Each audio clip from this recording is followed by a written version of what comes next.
it's Dawn from Ninja Bunny Crochet. Today I have for us to do this really pretty stitch called the bead stitch. It looks like it's really complicated, but it's not. It's really a simple stitch to do. I think this would make a really pretty scarf. It would also make a pretty blanket, or you could do a washcloth with this. I just think it's a really nice stitch, and it looks nice from the front, and it also looks nice on the back too. So let's grab our hooks, grab our yarn, and let's start working on the bead stitch.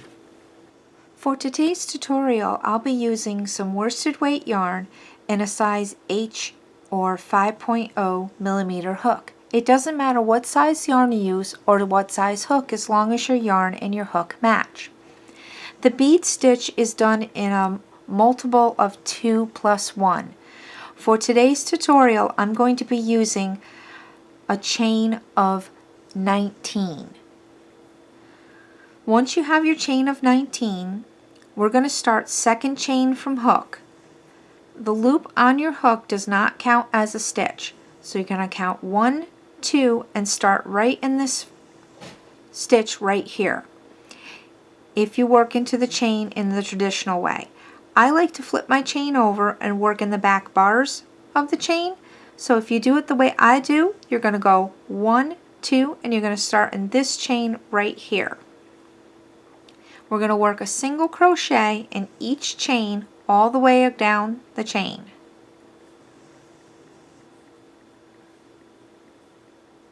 So row 1 is 1 single crochet in each chain. So continue working 1 single crochet in each chain, and I'll meet back up with you at the end of the chain. I'm at the end of row 1, and for this swatch I have 18 single crochets. To start row 2, we're going to chain 2. Your chain 2 does not count as a stitch for this sample. We're going to work a double crochet into that first stitch,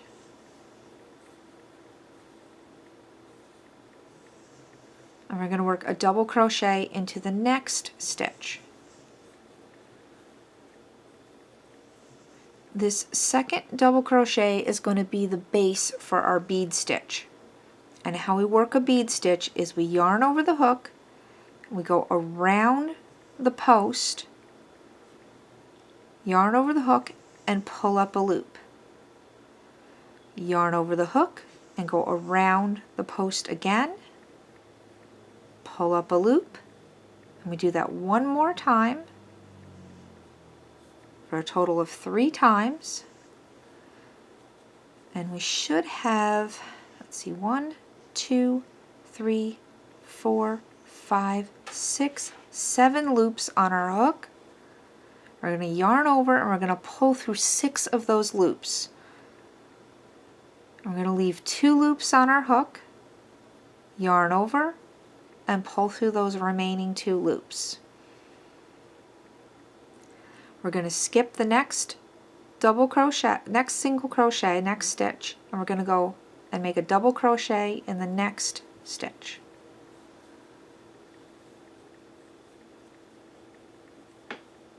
And that's going to be the base for our next bead stitch.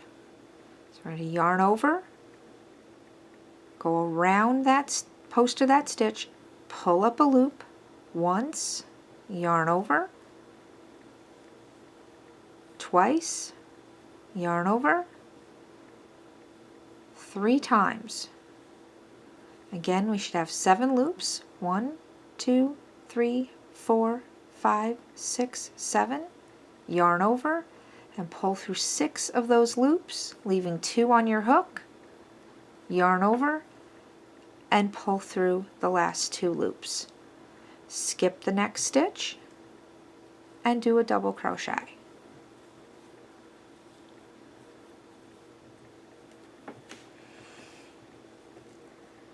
I'll show that to you one more time. Yarn over, go around the post, pull up a loop, yarn over, go around the post again, pull up a loop, that's 2 times, yarn over, around the post again, that's 3 times, You have 7 loops on your hook. 1, 2, 3, 4, 5, 6, and 7. Yarn over and pull through 6 of those loops, leaving 2 on your hook. Yarn over and go through the last 2 remaining loops. Skip the next stitch and double crochet in the next. And you're going to continue that all the way down your chain. Your last remaining stitch will be a double crochet. I'll meet back up with you at the end of the row.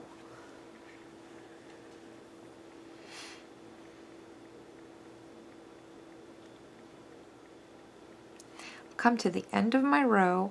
I have a double crochet and I'm going to be doing my last bead stitch. So I'm going to yarn over around the post, pull up a loop once, twice, 3 times. I have my 7 loops, yarn over, pull through 6, yarn over, pull through the last 2. Now I have these 2 stitches left. I'm going to skip one and double crochet in that last stitch to complete row 2. Let me just pull up my hook here to show it to you. This is what your row will look like. Now I already have my chain 1, so I can turn my work. And row 3 is going to be single crochet all the way across. So place 1 single crochet into every stitch all the way across the row. You should have a total of 18 stitches.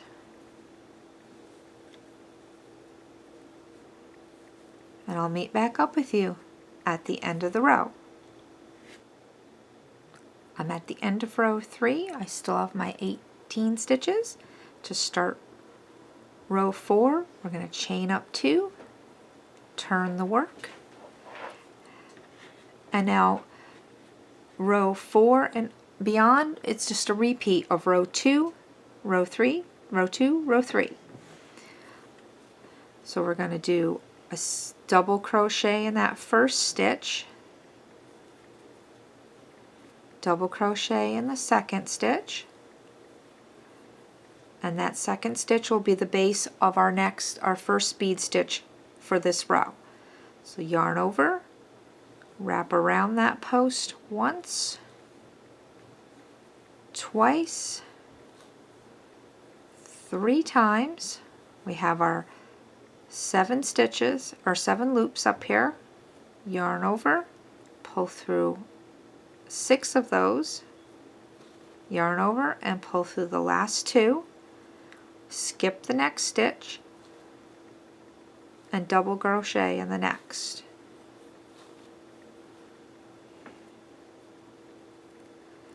And there you have your first bead stitch of the next row. And then we're going to do the same thing in this double crochet, yarn over and pull up a loop 3 times.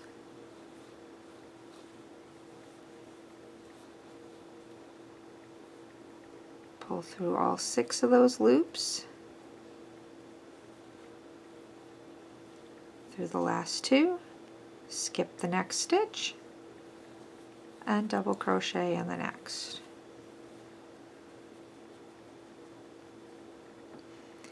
I'll go ahead and finish this row and I'll meet back up with you at the end of the row. I'm at the end of row 4, which is the first row of our repeat.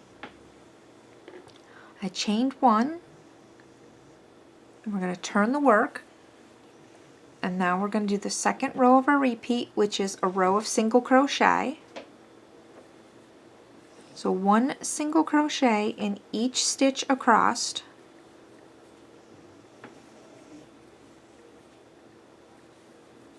This is a very simple 2-row repeat.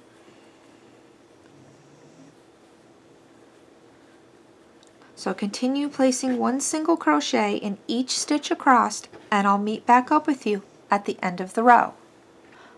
I'm at the end of row 5. We still have 18 stitches, and you can really see this pattern, this bead stitch pattern, popping out now. This is your front side or your right side of your work, and this is the wrong side of your work. You can tell you're on the wrong side because you'll see these lines in your work, but I really don't think that it's too distracting. So that's why I think the work looks, this stitch looks nice either way, from the front or from the back. You can see a little bit more on the larger example what I'm talking about, from the front of the work and the back of the work, where you have these lines in your work. But I think either way it still looks really nice from the front or the back. So if you've liked this tutorial, please give it a thumbs up, and if you haven't done so already, go ahead and hit that subscribe button, and don't forget to ring that bell. Thanks for watching, and happy crocheting! Bye-bye!